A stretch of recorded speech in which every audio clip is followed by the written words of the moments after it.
The Raptors lose an absolute heartbreaker to the Los Angeles Lakers in overtime, 128-123.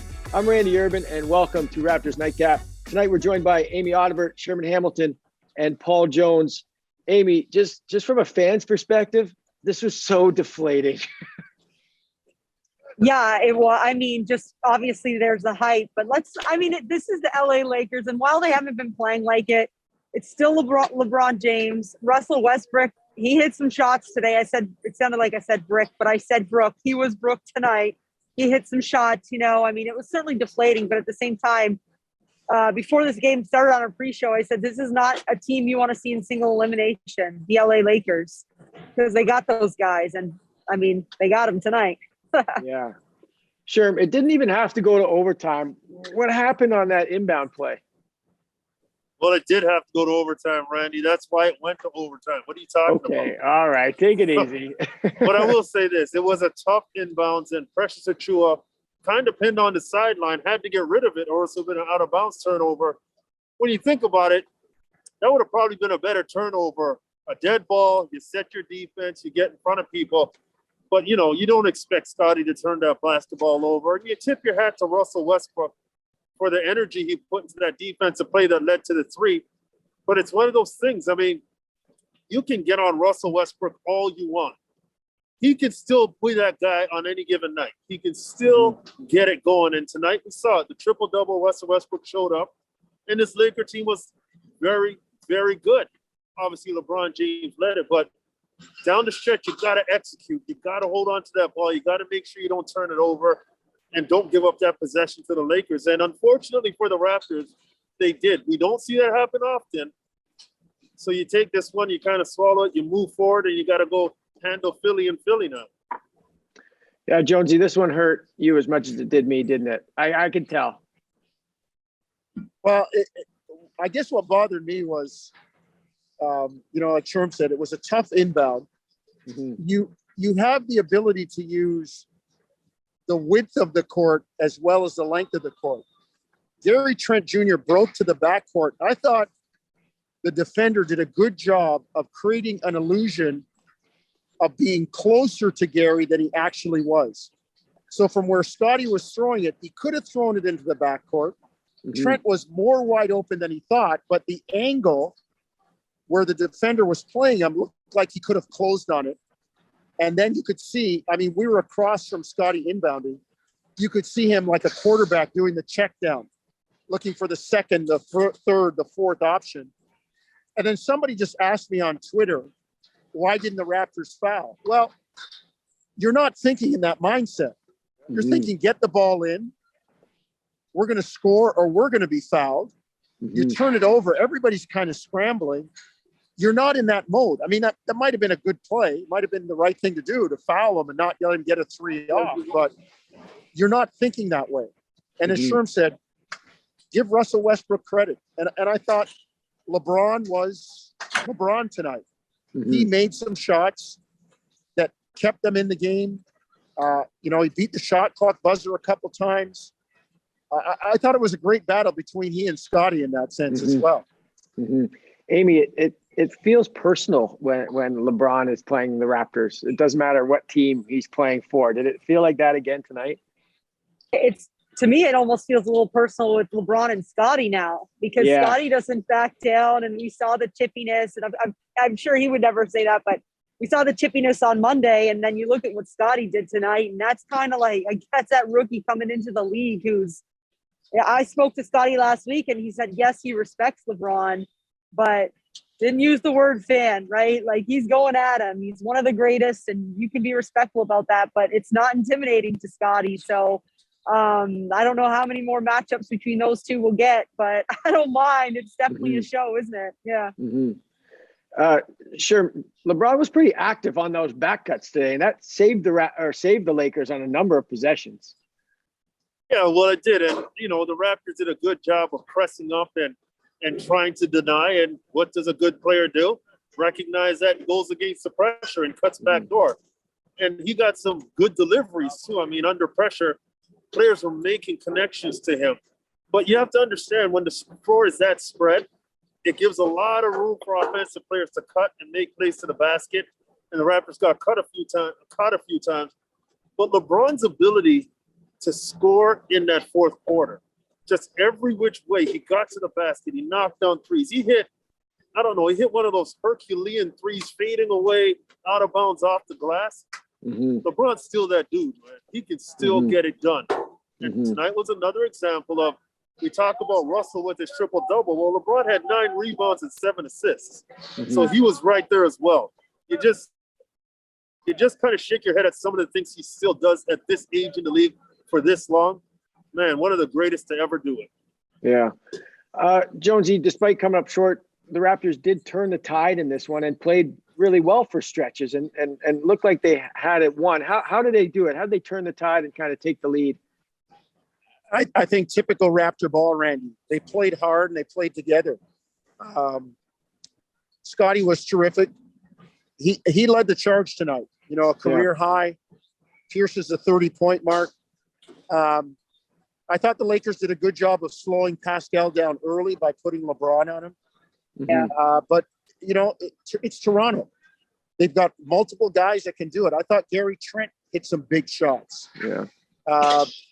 They got a nice game out of Precious Achiuwa. So this team it's not, as we've seen, it's not one guy. I mean, they were close to winning it tonight with a relatively quiet game from Pascal and from Fred too, if you want to think about it that way. But I think it's kind of Raptor culture and the way they play, how they play, and the way they play together, Randy, that's what gets it done. How about the 27 for 11 in the fast break column too? That was the other thing. They just got out and ran tonight, which was good to see. And they have to do that, right? Like that's the style they want to play. Yeah. Amy, did you notice that why Pascal maybe was a bit quieter tonight? Just 12 field goal attempts. Was it something the Lakers were doing to kind of take him out of it, or what were you seeing on that side? Well, they had LeBron guarding him right at times, and that's not easy either. But also, I just think the thing where I find the Raptors have been so good as of late too is they're okay with not forcing when someone else is doing their thing. And I mean, the way Scottie came out, when Scottie had the ball in his hands, they weren't telling him to get rid of it, right? They were kind of letting him go. And so slower night for Pascal, sure, but what was his play? He still had 17 and 6 and 7. So if that's your sense, Freddie still had 20 points and 7 assists. So if that's your slow night for those guys, you think you're going to hang tough in some pretty tough games. Sure. I know I talk about this, seems like all the time with you, but Precious Achiuwa just continues to impress me night in and night out. I was talking to one of the assistant coaches before the game, and they're seeing it too. Like every night he's working on his game, just that corner three, his ball handling, and it's getting so much tighter. He's making huge changes during the season, which is hard to do. Yeah, well, it just speaks to also his off-season work as well. And understanding at such a young spot in his career, you've got to be a sponge. You've got to be able to not only take information in, you've got to be able to process it and put it into play right away. And he's done a great job of that. They've gotten him to just kind of stop forcing it, stop trying to bring the game to a situation that you're not ready for. They're allowing him to stay back, and he's accepted that. And the best thing about Precious now, I love what he's doing offensively, but defensively, you can trust him in late game situations to not make a stupid play, to not foul. He's going to be solid. And he's one of those guys, when you round him out, you're looking at a player who, with his size and his athleticism, he's going to be able to guard multiple positions in different scenarios. And then offensively, he won't hurt you as well because he can make plays. So I really like what I'm seeing from Precious. His shot making is getting much better. But more importantly, guys, I think his his decision making offensively. He's not just jacking it up. He's not putting it on the floor with no purpose. He's making good decisions. That creates more trust in him as well. Yeah, it's pretty awesome to have a guy that can guard LeBron on one night and Reggie Jackson the other night, and be able to stay with him. His feet are crazy, right? Jonesy, you talk about this a lot. The first game back from a Western Conference road trip is always a tough game. Did you see those effects tonight? I didn't necessarily see it, but we just know it is. Yeah. And this is not really a home game. Yeah. It's the seventh game in a 9-game road trip. Right. Because you're home for one game. It's just another stop along the way. Mm-hmm. And the schedule makers didn't do the Raptors any favors, because you come in, you go on a 6-game trip, you come back for one, and now you're out for 2 more. And I don't, you know, you look at the schedule, they do have a number of home games left. Going into tonight, they had the fewest home games played in the NBA. Mm-hmm. But tonight, it was just kind of a one kind of thrown in the middle of 8 on the road. So to me, it's a 9-game trip, and one of the games just happened to be on your home court. Mm-hmm.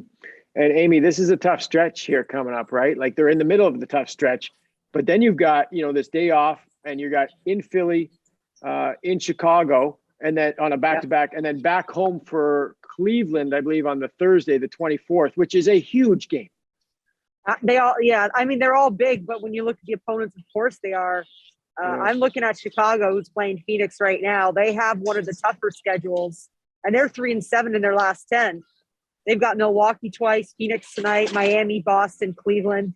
So for the Raptors, I mean, if they can pull out a couple of these big wins, they might have the opportunity to still clinch that 6th to maybe 5th spot. So I think Cleveland won in overtime tonight. That doesn't help much, but yeah, I mean, I think right now yes, they're all big games because of who you're playing, but more importantly, you just want wins at this point. Sherm, how do you bounce back from this and beat Philly? Well, I think the Raptors did a lot of good things in this game despite losing. So it's not one of those things where they've got to be really too concerned about, well, they didn't play up to their opponent. It's not one of those things where they didn't play Raptor brand basketball. They had some uncharacteristic situations happen, and you bounce back from it.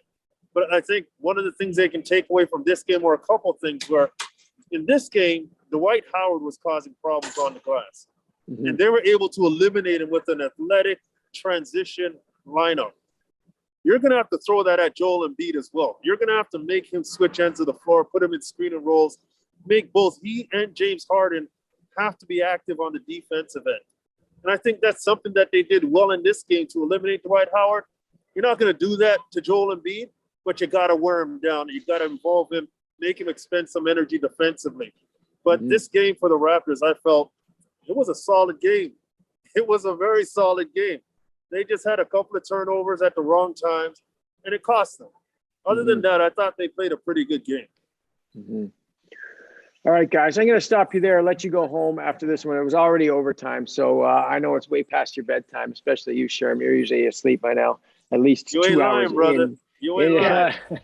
Nothing wrong with that. No, that's right. Next game for the Raptors, as we mentioned, Sunday night in Philadelphia, 8:30 p.m. Eastern is the tip. We will see you then.